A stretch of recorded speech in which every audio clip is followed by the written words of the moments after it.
Hello friends, तो जदि आप नुआ राशन कार्ड पर आवेदन करते आपंकर राशन कार्ड लिस्ट रे नाम आसी कि नहीं आप चेक करने चाहते ताहले केमिति आप घरे बसी आप फोन रे चेक करें कि आप राशन कार्ड रे नुआ लिस्ट रे आपंकर नाम आसी कि नहीं एवं जदि आसी सेठार आप राशन कार्ड नंबर बाहर कर से राशन कार्ड टी आप ऑनलाइन रे डाउनलोड केमिति करेंगे कंप्लीट प्रोसेस वीडियो माध्यम जानीपर। तेज चलते वीडियो स्टार्ट करा जदि आप आम चैनल को नुआ देखुं ताले आम चैनल को एवं सब्सक्राइब करूँ एमती नुआ नुआ इनफॉर्मेटिव वीडियो देखापी। तो प्रथमे आपणकर क्रोम को जाई पीडीएस ओडिशा सर्च करूँ। तो सर्च कलापर आप आसीजे pdsodisha.gov.in ऑफिशियल वेबसाइट को एवं यही वेबसाइट लिंक आम चैनल डिस्क्रिप्शन बॉक्स रे अच्छी आपड़ से चाहिए आप पेज को आसीपर। NFSA card and beneficiary click करूँ। तो क्लिक कलापर आपन को एमती गोटे पेजटी शो हम। तो एठारे आप भावुवे कि एनएफएसए लिखा होइछि माने केवल एनएफएसए अंडर जो मैंने आवेदन करिसेंती सेमानंकर लिस्ट शो करिवो, किंतु ताहा नुहे।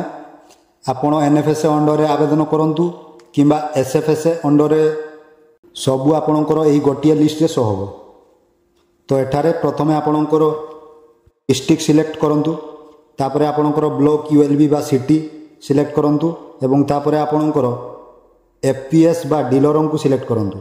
तो राशन कार्ड आवेदन करने समय जो डीलर नाम देते से डीलर नाम एठारे सिलेक्ट करंतु एवं जदि आपणकर डीलर नाम पाऊना आपण घर आखपाखे थी पड़ोशी घर राशन कार्ड रे आपण डीलर नाम पाइपर।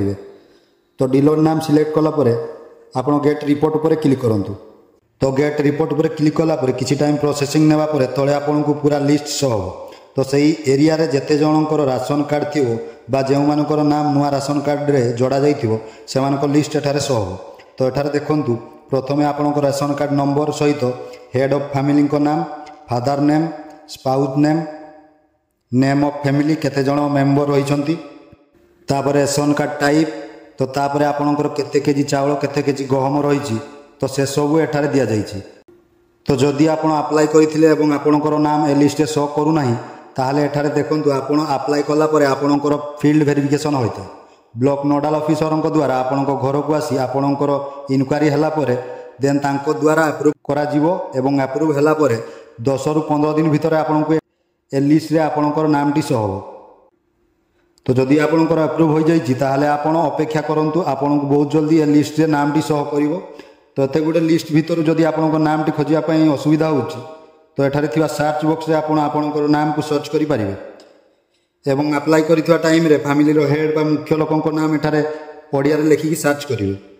तो नामटी सर्च कला परे एठारे सेही लोकंकर नाम सहित तांकर बापांको नाम, हजबैंड नाम, केते जण फैमिली मेंबर रहिचंती एवं केते केजी चाउल एवं केते केजी गहम तांको मिलिवो ताहा एठारे शो करूछि। ता सहित तांकर जो रेशन कार्ड नंबर टी रही से आपको प्रथम शो करूँ। तो ये आप जमी रेशन कार्ड नंबर उपर क्लिक करेंगे से रेशन कार्ड रे समस्त फैमिली मेंबर मानक नाम एठारे देखापी पाइबे। तापर ये जो रेशन कार्ड नंबर टी रही तो यह आप कॉपी कर नियंतु कि लिखि नियंतु। तापर आपणकर से रेशन कार्ड टी डाउनलोड करने आपणकर जेकोसी गोटे ब्राउजर सर्च करूँ foododisha.in। तो ये foododisha.in वेबसाइट को आसला परे तो एठारे आपण ऑनलाइन सर्विस उपर क्लिक करूँ। तापर सिटीजन सर्विस रे क्लिक करूँ। तापर आपको एमती इंटरफेस हो। तो एठारे आपको ration card T NFSA under रे आवेदन करथिले कि एसएफएसए अंडर रे। तो जदि आपण जानि पारु नाहंती कि आपको राशन कार्ड टी को अंडर रे आसुची ताहाले एठारे आपण दुईटी ऑप्शन रे गोटिए पर गोटिए क्लिक करी आपको राशन कार्ड नंबर दे एठारे आपण चेक करि पारंती। जदि एसएफएसए अंडर एमती इनकरेक्ट आरसी नंबर शो करूथाय ताहले आपण एनएफएसए रे ट्राई करंतु। एनएफएसए रे थिबा डाउनलोड रेशन कार्ड रे क्लिक कला परे आपणकर सेही राशन कार्ड नंबर टी को एठार देई दियंतु। तापर डाउनलोड रेशन कार्ड उपर क्लिक करंतु। जेमिति आपण डाउनलोड राशन कार्ड उपर क्लिक करिवे आपणको एठारे शो करिवो ओटीपी सेंड सक्सेसफुली। सिंपल ओकरे क्लिक करंतु। तापर आपणकर से राशन कार्ड सहित जो मोबाइल नंबर टी लिंक थिवो से ओटीपी को आपण एठार दियंतु। ओटीपी देला परे गेट रिपोर्ट रे क्लिक करंतु।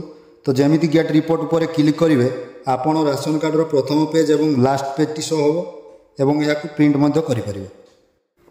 तो एमती प्रोसेस राशन कार्ड लिस्ट एवं राशन कार्ड नंबर को दे आप डाउनलोड करें।